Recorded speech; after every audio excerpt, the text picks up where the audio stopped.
What is going on, everybody? This is Clint, Locked On Bulldogs. Today, we are talking about how the Auburn game gave me every single ounce of confidence in the world that we are those dogs. I'm going to tell you why it should give you all the confidence in the world to face anybody in the SEC, nay, the nation, right after we come back. You are Locked On Bulldogs, your daily podcast on the Georgia Bulldogs, part of the Locked On Podcast Network, your team every day.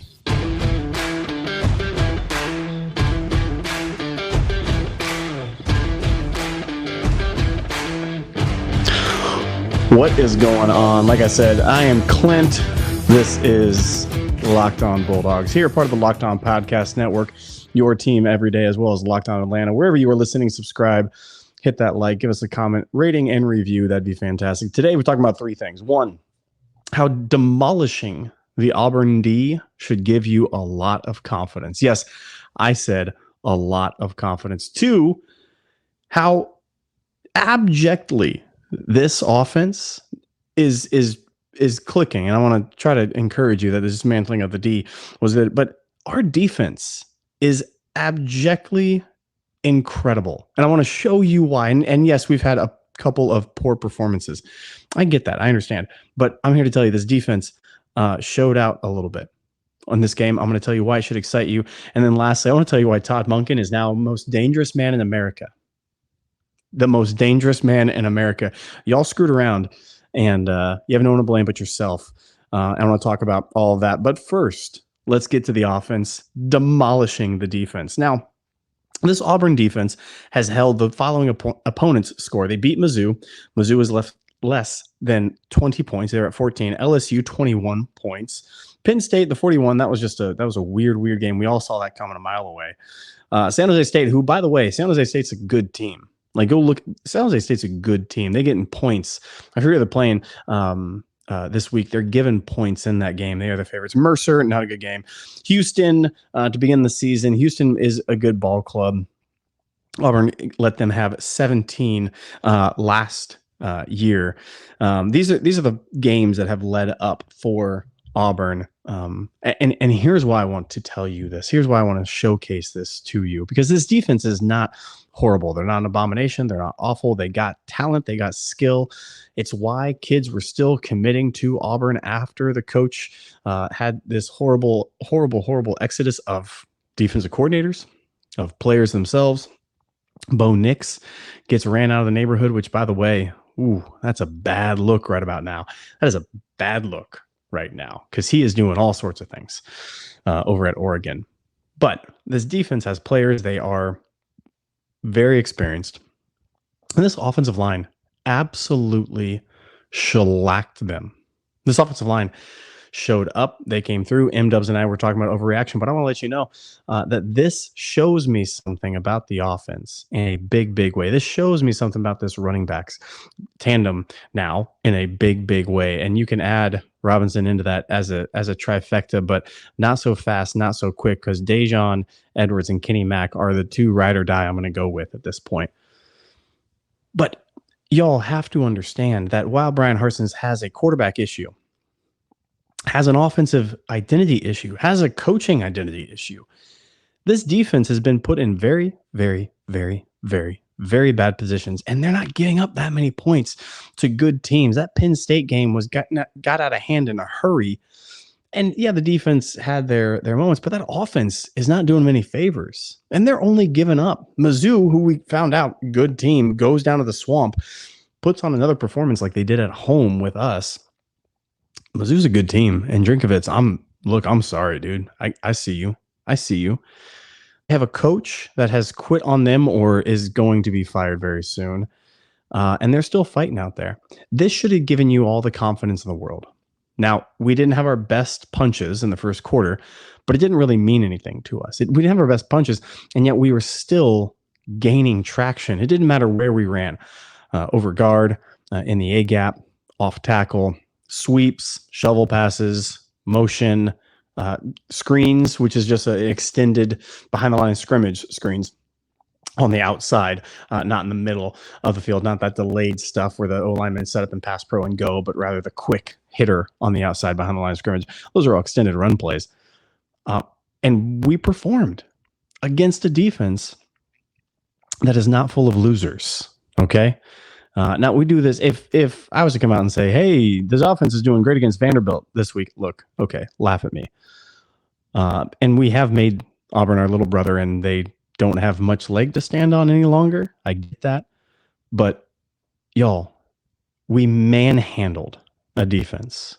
Stetson looked good the entire time, and you guys can say he overthrew. When I say he looked good, he was upright in the pocket. He was going through progressions. He was going through reads. We weren't rushed that much at all. We got what we wanted in the run game. Guys, be happy that this offense showed out in a way that it hasn't shown out. And I'm going to get to the third segment and tell you why that's the most dangerous man in America now, because our run game can manhandle anybody in the SEC. And I said anybody. I mean, Bama. I mean, Tennessee. Come on. I know you got an offense, but you don't got a defense in the trenches.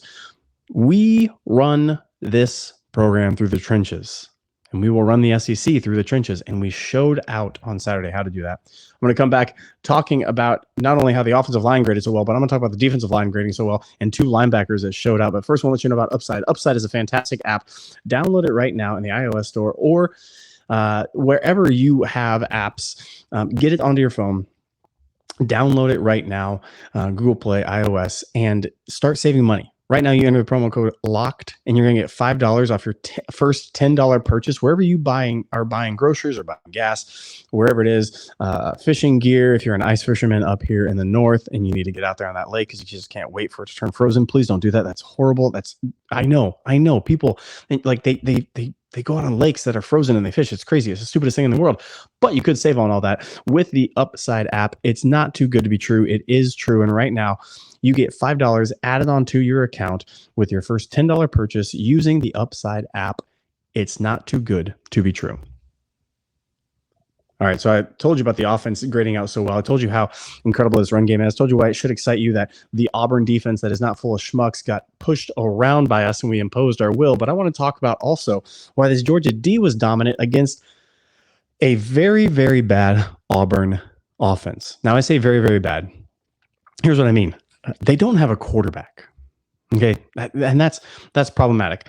Maybe Ashford could turn into something. He's got some arm talent. He's got physical abilities and traits. He's got no ability to progress. They have no identity at all as an offense. And while that you're saying, okay, how does that mean that our defense dominated?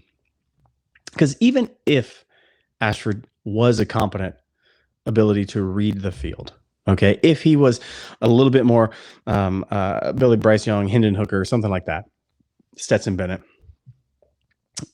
he had no time to get those reads down. He had no time for the play develop. Tank Bigsby had the lowest rushing average that he's had in his entire career.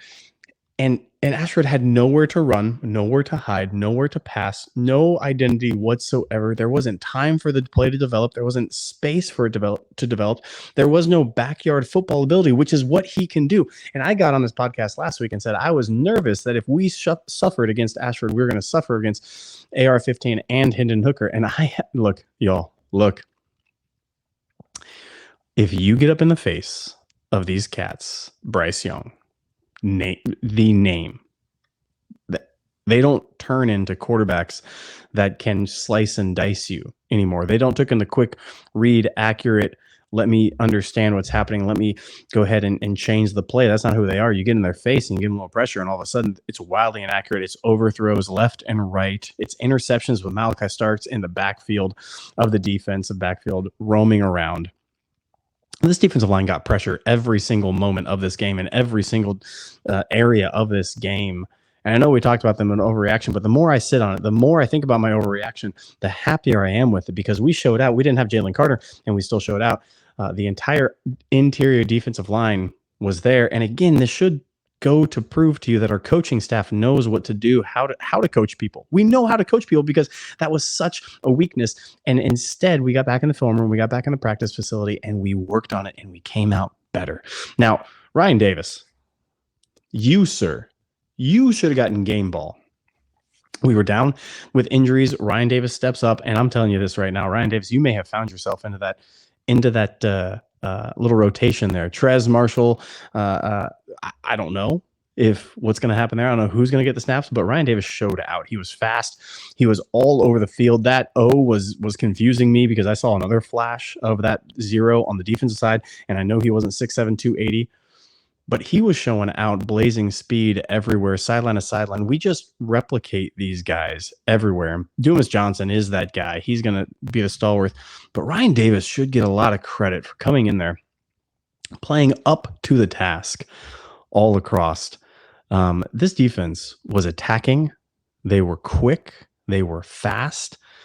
They were disciplined. Yes, disciplined, because Ashford was the guy that you can go ahead, get in a backyard game, and you never know with his legs what he can do. And we contained him. He was hurried. He was pressured. He was running the sideline. He was throwing balls away. He was getting. Look, Malachi, bring that in, buddy. Just bring that in next time. Passes were not accurate. It gives me a lot of confidence because Tennessee is a better version of that. And Tennessee Vol fan and all you Georgia fan being freaked out about Tennessee, look, their Hendon Hooker is a far better accomplished version of Ashford, of AR-15, a far better one. And he can read, but his reads are very simple. It's 1-2 run. It's 1-2 check down, and it's half the field, and it's stack formations on the outside. These schemes are not complex. They are one and go, one and go, one and go. Ashford is one and go or none and go, or where the heck am I at? Guys are in my face. I think Ryan Davis played his way into a more predominant position on this team with a lot of rotation, with a lot of guys needing snaps, with a lot of inexperience. But we grew a ton on defense. And here's the key. Here's where I finally want to get to, because this is really important. And if you don't understand how football works, confidence in how you play has a lot to do with it. And this defense, y'all screwed up, and they got confident against Auburn. They're rolling in to Vandy and then a bye and then Florida with confidence. That's dangerous for a young team. Not dangerous in the bad way for us, like, oh no, they're going to get too cocky. No. When you are reacting, when you believe in yourself, when you believe in your ability, that's when things get going very, very good. We're going to come back after this. I'm going to tell you why Todd Monken is the most dangerous man in America right now. But first, I want to let you about Nissan. Nissan has some exciting things going on, and thrilling moments are everywhere within college football. It's what college football is made all about. The thrilling segment it was inspired by. It had to happen was Stetson going 60 plus, looking left and right for somebody to tackle him. It was Branson Robinson trucking people as he reminded every single person about Maurice Jones-Drew or Nick Chubb, dare I say. Those thrilling moments in the game are incredible and a lot of fun and happen at the drop of the hat. And Nissan is somebody that makes thrilling things happen. This segment has been inspired by the thrilling new design featured across Nissan's new lineup of vehicles. Pursue what thrills you in the all-new Frontier, Armada, and Pathfinder today. Available now at nissanusa.com. Here's why Todd Monken is the most dangerous man in America, and y'all been warned. Okay? Let me showcase this to you. Let me break it down very, very simply. First two games, he came out guns blazing, Stetson throwing 350 plus, Heisman conversation, touchdowns going all over the place, Brock Bowers breaking all sorts of records, on pace for crazy stuff. AD Mitchell showing out all over the place. AD gets hurt. Kearse is not 100%. Ladd McConkey decides that he doesn't like footballing anymore. Brock Bowers is not keeping that record pace of 28 touchdowns in a season. Stetson's overthrowing some people, tucking the ball, running. All of a sudden, games 3-4, we hit a little lull. We're not. Everybody's crying for what happened to the Oregon offense. Yada yada yada. Look, football is hard because in baseball, okay, you got a guy on the mound and it's mano a mano, his best versus your best. I get it. I understand. Boxing, same thing. Football has 10 guys could be doing their job on the offense. 10 guys could be doing their job beautifully. One guy doesn't, and the whole play is failure. 10 guys on defense could be doing their job. One guy doesn't. The name that shall not be spoken on this podcast. And all of a sudden, we're out of our first national championship appearance and game when every single thing else is going well. Football is hard, guys. Don't make it easy don't minimize and don't simplify it to, well, we should be putting up, 42 and our offense should be clicking. Stetson should be throwing 75% if he's not. And our running back should be getting 6.5 yards per carry. No, it's grueling. It's a chess match. And Todd Monken had slicing and dicing people early on in the season. Then he didn't. And then he went, and the offensive line was given an absolute challenge, second half of Mizzou. Coming out of Mizzou and into this week at Auburn, the offensive line and the running backs were given a challenge that said, carry us. Carry us as our offense is not. Look, I'm not suggesting their offense is clicking 100% like it was or I'm not saying that. What I'm saying is that things ebb and flow. And now all of a sudden, you got an offense that needed some ebb, needed some flow, and the running backs and the offensive line said, we can do this. Now, I want to encourage you, Georgia fan, can you name another SEC team that can line up and just shove it down your throat for 4 quarters? The closest you can get is Kentucky, and they can't do that right now. They don't have the offensive line to do that right now. Chris Rodriguez, not as good as a running back as we thought. He doesn't have enough wiggle in the hole to make the first guy miss. He's going to have to power through. And with that offensive line, there's a whole lot of guys in the hole. Okay, Kentucky can't do that. South Carolina can't do that. Alabama cannot do that. Texas A&M, maybe if Jimbo decides to run the ball, you may have noticed that your running back was carving people up. Jimbo. Georgia is a team that says, I got 3 guys, fresh legs, and an offensive line that is nasty and excited to push people around. And I gift wrap that to Todd Monken, where I say, Todd, in case your best isn't good, in case you're not full in the bag, in case the rhythm's off, in case Stets isn't hitting guys in phase, in case the wide receivers are dropping some things, how about a nice little juicy running game that is going to carry your team to victory? Over 300 yards with whoever you want. You name the running back. We have the offensive line. They're going to push people around. Now we can pass to set up the run. We can now run to set up the pass, and we can just run the ball.